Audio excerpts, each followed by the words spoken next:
62,999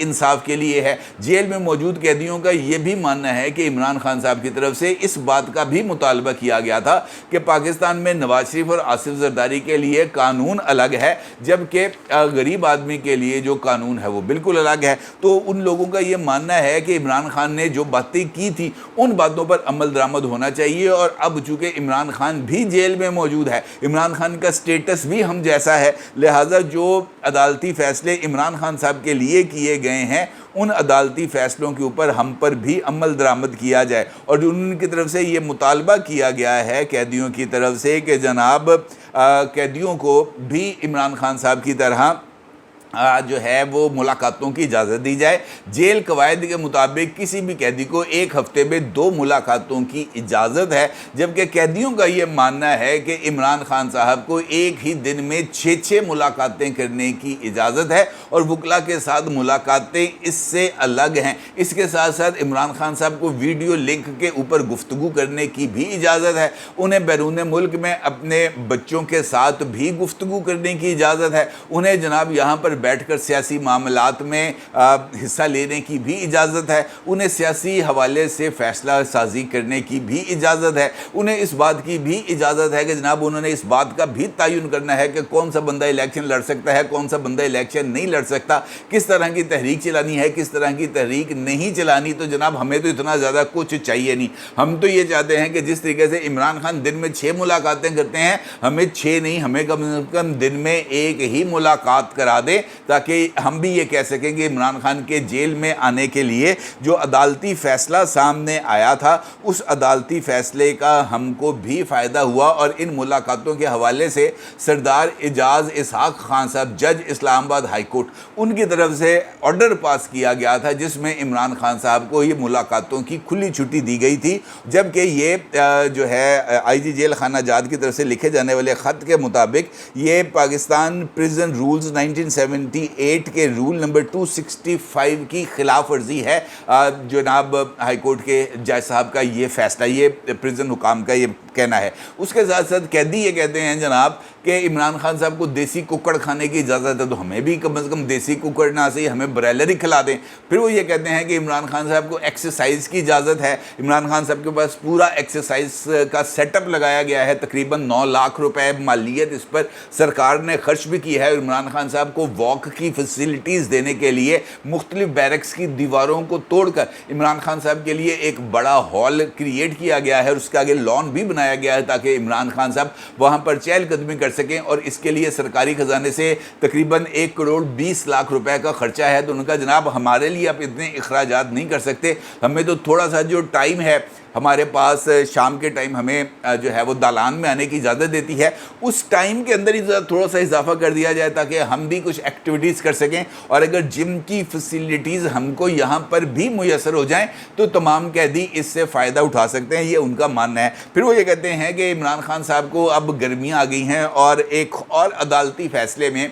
اس بات کا ذکر کیا گیا ہے، خصوصی عدالت کے جج نے اس بات کا ذکر کیا ہے کہ عمران خان صاحب کو جو ہے وہ جیل کے اندر ریفریجریٹر کی سہولت دی جائے تاکہ عمران خان صاحب ٹھنڈا پانی پی سکیں، اور اس کے لیے عمران خان صاحب کو اضافی بجلی بھی پرووائڈ کی جائے، اور عمران خان صاحب کو روم کولر بھی لگا کے دیا جائے تاکہ عمران خان صاحب کو ذرا ٹھنڈی ہوا آئے۔ تو انہوں نے کہا جناب ساڈے لیے بھی گرمی ہونی ہے، جڑنی کڈیالہ جیل پی رہی تو پائن ساڈے لیے بھی کچھ خیال کرے۔ یہ جو خط ہے یہ تحریر کیا گیا ہے یا نہیں، قطع نظر اس بات سے، اس خط نے اس بات کی طرف اشارہ کر دیا ہے جناب کہ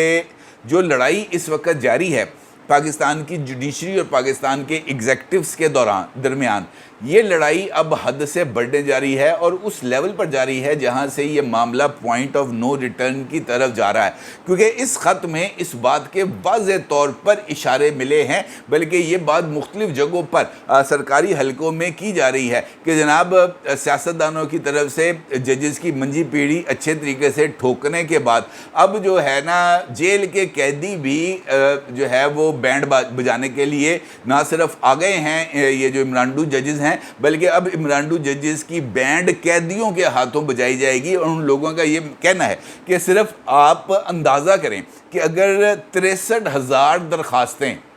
مختلف عدالتی فیصلوں کو نظیر بناتے ہوئے اگر پاکستان کے لوئر جوڈیشری کے عدالتی نظام یا ہائی کورٹس کے میں دائر ہو جاتی ہیں 63,000 درخواستیں مختلف قیدیوں کی طرف سے یہ کہتے ہوئے کہ جناب جو سہولت عمران خان کو دی جا رہی ہے وہ سہولت ہمیں دی جائے، تو پاکستان کے نظام میں انصاف کا کیا حال ہوگا؟ انہوں نے کہا جناب صرف آپ اس بات کا اندازہ لگا لیں، صورتحال جتنی سمپل آپ کو نظر آ رہی ہے اتنی سمپل نہیں ہے۔ دوسری جانب اڈیالہ جیل کے اندر بھی یہ جو ریزنٹمنٹ ہے یہ ہمیں کچھ زیادہ نظر آ رہی ہے، اور بشرا بی بی کے اڈیالہ جیل جانے کے بعد اڈیالہ جیل کے بھی منظر نامے میں کچھ تبدیلی آ رہی ہیں، بلکہ آج ہی میں نے ایک خبر دیکھی ہے جیو پر جہاں پر اس بات کا ذکر کیا جا رہا ہے کہ بشرا بی بی جیسے ہی عمران خان صاحب کے ہمراہ عدالت میں آئیں، اور بلکہ بشرا بی بی الگ گئیں، عمران خان الگ آئے، تو بشرا بی بی نے یکسر عمران خان کو نظر انداز کر دیا، عمران خان کی بہنیں جو وہاں پر موجود تھیں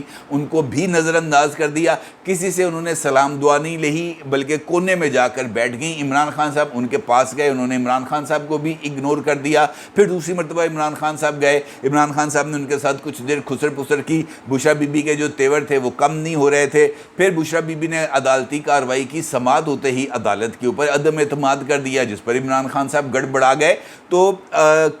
پھر عمران خان صاحب نے بشرا بی بی سے فیملی کارنر میں جا کر گفتگو کرنے کا ان سے کہا، بشرا بی بی نے وہاں پہ بھی انکار کر دیا، کہا جناب میں تو فیملی کارنر میں نہیں جانا۔ تو مسائل کچھ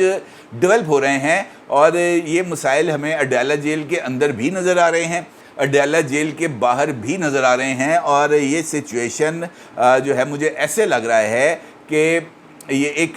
دباؤ کا یا طاقت کے استعمال کا یا اپنی پوزیشن کو بروئے کار لانے کا اس وقت یہ جو تگودو جاری ہے یہ بہت ہی خطرناک لیول پر آ گئی ہے، اور اس کا کوئی نہ کوئی توڑ تلاش کرنا اب بہت ہی زیادہ ضروری ہو گیا ہے، ورنہ قیدیوں کے ہاتھوں ججز کا جو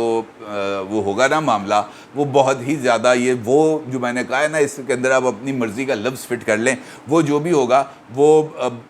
جو ہے نا وہ کسی بھی طریقے سے اس کو ہم نہیں کہہ سکتے کہ جناب یہ درست عمل ہوگا، یہ ہوگا تو غلط ہی، لیکن کیا کیا جائے اس کا جواز بھی ایسے ہی تلاش کیا جا رہا ہے۔ اپنی رائے کو ضرور اظہار کیجیے گا۔ آپ کو بہت شکریہ، اللہ حافظ۔